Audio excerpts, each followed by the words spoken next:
call me Crazy Joe, but now they can call me Batman. What up? Welcome back to the Necro Zoo. I am Bones. And in this one, we're going to add another figure to my DC figure collection. Now this time we will be taking a look at Gorilla Grodd.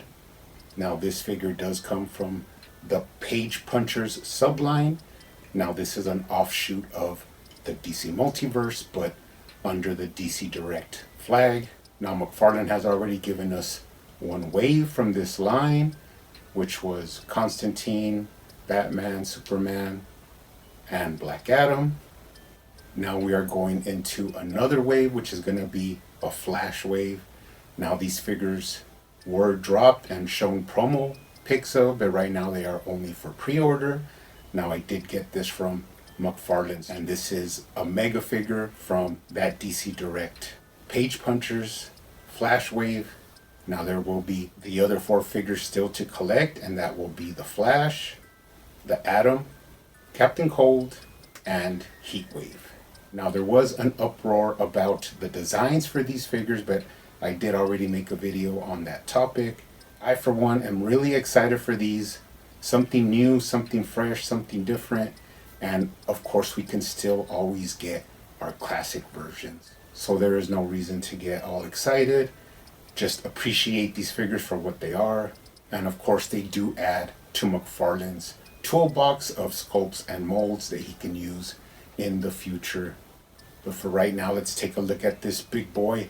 He does look pretty simian in the packaging, but let's go ahead and take a closer look at him. But first, he does come with your standard black DC Multiverse stand. Now, it is not needed, especially for this guy, but sometimes they come in handy. He also comes with his data file card.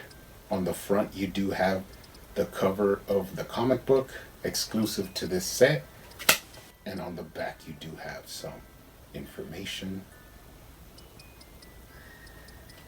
Pretty cool, added to the collection.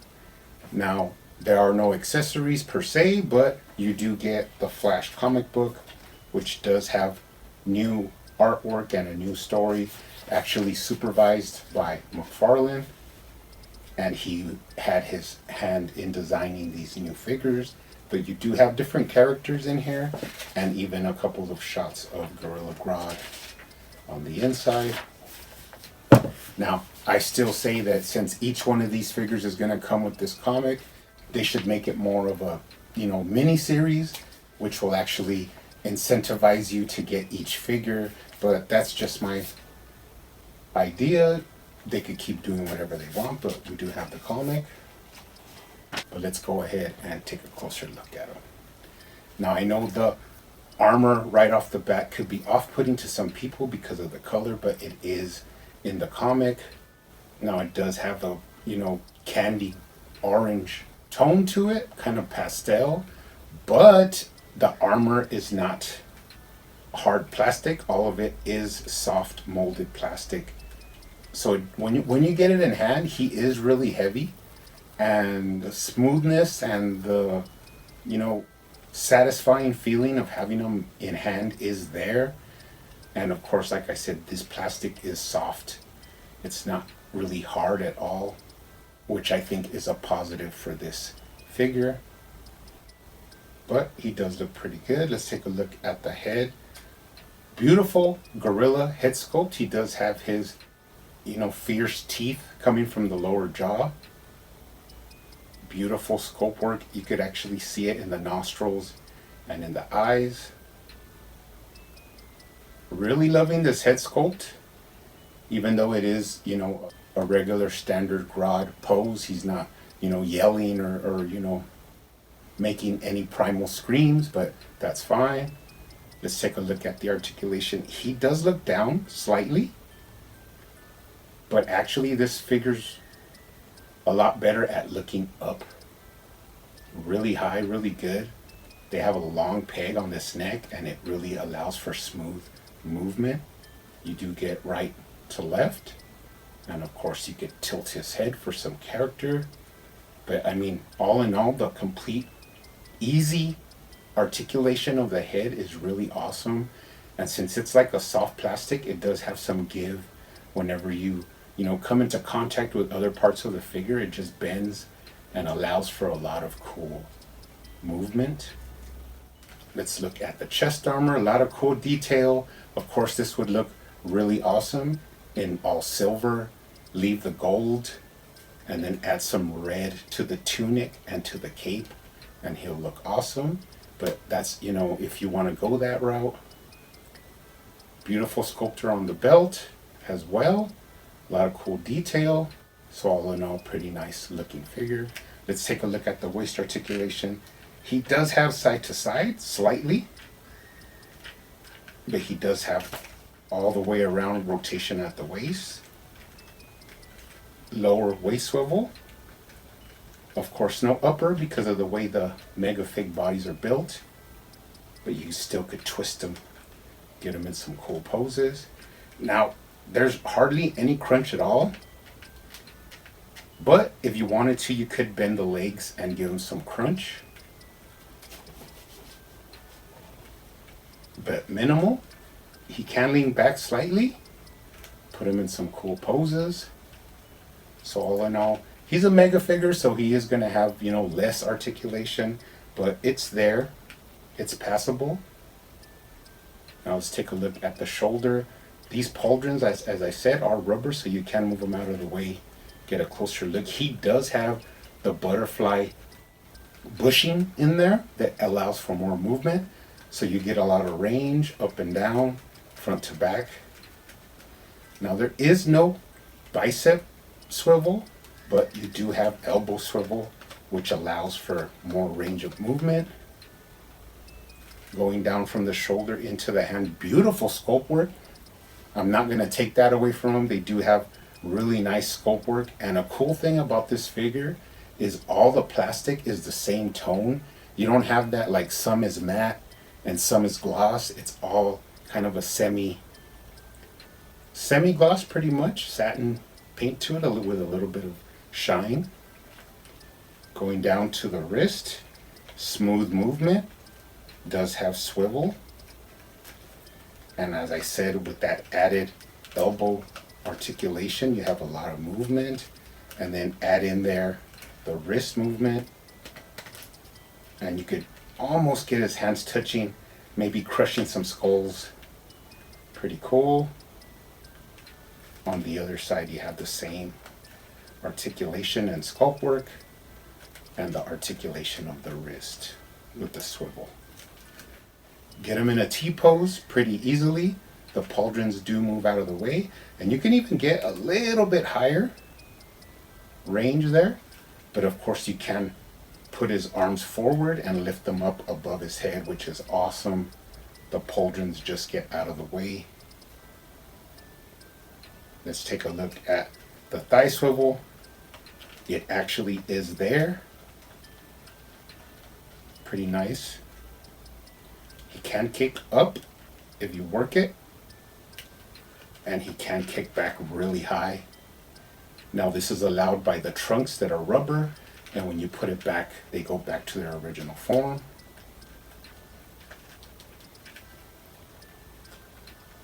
Cock out his leg, bend his knee. He does have hip swivel. It is in there, you just gotta work it a little bit. Does have basically knee bend, but you do have swivel there, which gives him more articulation. Putting his leg up, you do have up and down at the foot, left to right. No ankle rocker, but you do not really need it because of the 2 pieces of range you have on the foot. Actually 3, because you have the thigh, the knee, and then the foot swivel to get it in any position you would like. And he's actually really easy to stand. I mean, more than usual. This is even easier, but pretty cool. Now before we go, let's take a look at the foot going up into all the beautiful sculpt work that they did on the fur. A little bit of blue there on the feet. actually a beautiful, beautiful ape sculpt. If you ever needed one, this one is really good. Take a look at him from the bottom. No tread, but he does have some identifying marks. Moving up the back, more sculpt work. The back of the trunks with the back of the belt. Up into some beautiful sculpt work for a gorilla body back there. Fierce, muscular back. A lot of movement. You can see it here with the butterfly joint. And then his tattered cape is included. And like I said, you could always repaint this guy, make the cape red, make the tunic red. So I would do the trunks in a black and then make the armor silver.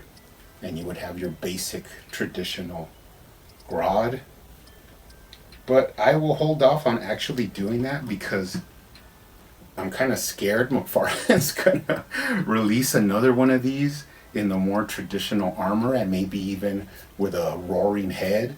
So I'm gonna hold off a little bit, but it is tempting to go ahead and repaint him in the classic color scheme. Now, before we go, we will do some comparisons. Let's compare him next to, of course, a smaller figure. His biggest foe, Wally West Flash.